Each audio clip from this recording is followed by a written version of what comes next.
Hey y'all, in for H&H here, and this is going to be an unboxing video.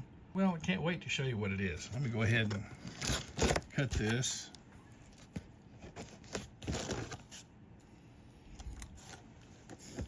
And I'll just say while I'm doing this, one of the S9 VIP annual members sent this to me. As you guys know, I want to avoid receiving any compensation, support, anything from a manufacturer, because I want to be able to share with you an objective opinion about this equipment, the good, the bad, and the ugly. And I can't really do that if I'm aligned with any of the manufacturers, because they don't want you to really point out any weaknesses. So I've been fortunate that I've had some really good supporters of this channel. For example, the FTDX10 series. That happened because of one of my local friends here, KC4WZB. He donated that radio for me to shoot the series of videos that pertain to the FTDX10. Now, the FT710 series, I was loaned a radio by a certain retailer, and they were going to help me out with future loaners for shooting other video series. But when I turned in the FT710, they wouldn't loan anything to me again. I can only presume it's because I not only showed the strengths in that radio, but also the weaknesses.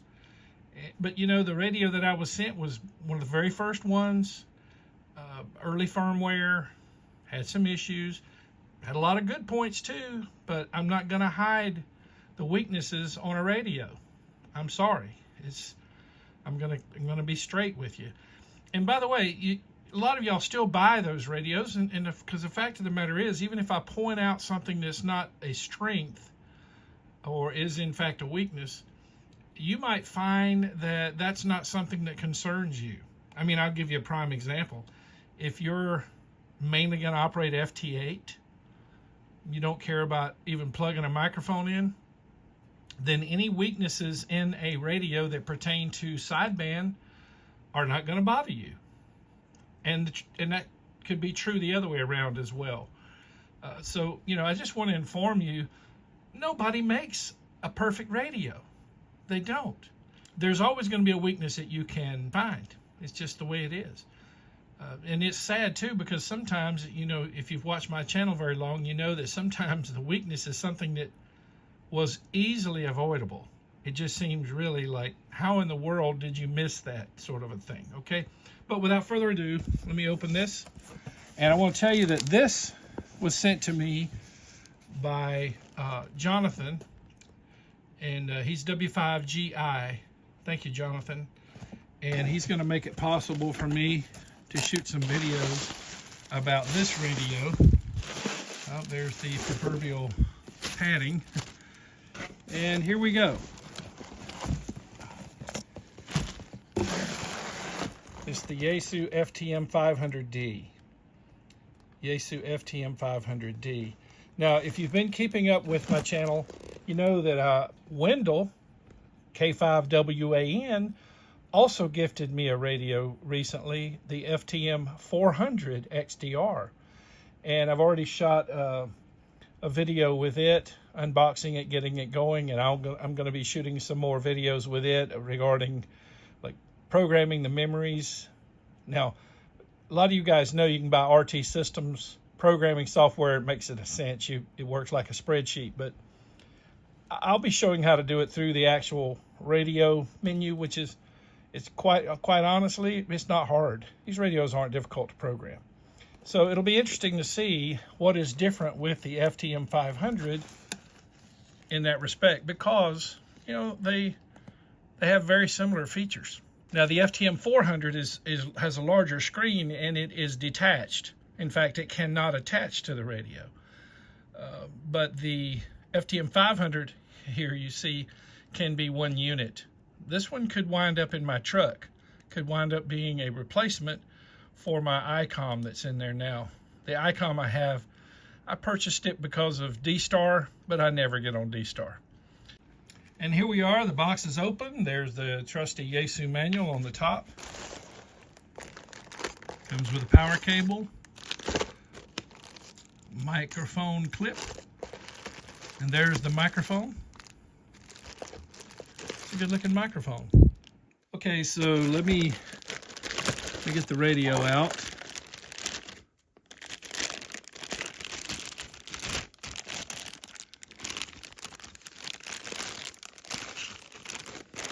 Okay, comes with a nifty bracket, and there it is. Looks good. There are your buttons on the top. That's similar to how the FT-891 is configured. Yeah, like it. So I'll get this thing hooked up, and oh, and by the way, I love the consistency of the power cables Yaesu uses for their dual band, or for that matter, their single band mobiles. So I've already got a connector that'll plug into a power supply, so I can get this thing on the air. All right. Next video, I will have this powered up. I want to point something out to you. This is a really cool feature. I started out mobile-wise, well, my first Yaesu, I should say, because in the 80s I had an Azden, A-Z-D-E-N. If anyone ever had an Azden, and it was 2 meters only, radio, put that in the comments. I'd be curious to see if anybody else had one of those. You know, I got mine in 1982. But the first Yaesu I had was the FT-2200, VHF only, 2 meter mobile. And it had, not exactly like this, but it had a bracket system that you could flip a little lever on the side and the radio would slide out of it like that, which was really cool because you could, you know, pull it out and take it with you if you were in a sketchy part of town or something like that. So that's pretty cool how the bracket works for this. This is definitely screaming, make me mobile. Okay, so there you go. The Yaesu FTM-500D, the C4 FM digital, as you can see there, in FM. And I will get this thing unboxed and set up, and you know, we'll see how it goes. I'll show you in the next video this unit in operation. And again, thank you to Jonathan, W5GI, for donating this radio so I can shoot some videos about it. Thank you so much. That's what helps me avoid sponsorship and censorship. So without you guys, I couldn't do this. Please hang around for about a half minute and let me recognize 5 of those Patreon team members like Jonathan that I call long haulers. They support the channel on a yearly basis, and some have supported the channel now for over 3.5 years. And there are around 700 videos across 50 or so playlists, I think 60 playlists on this YouTube channel.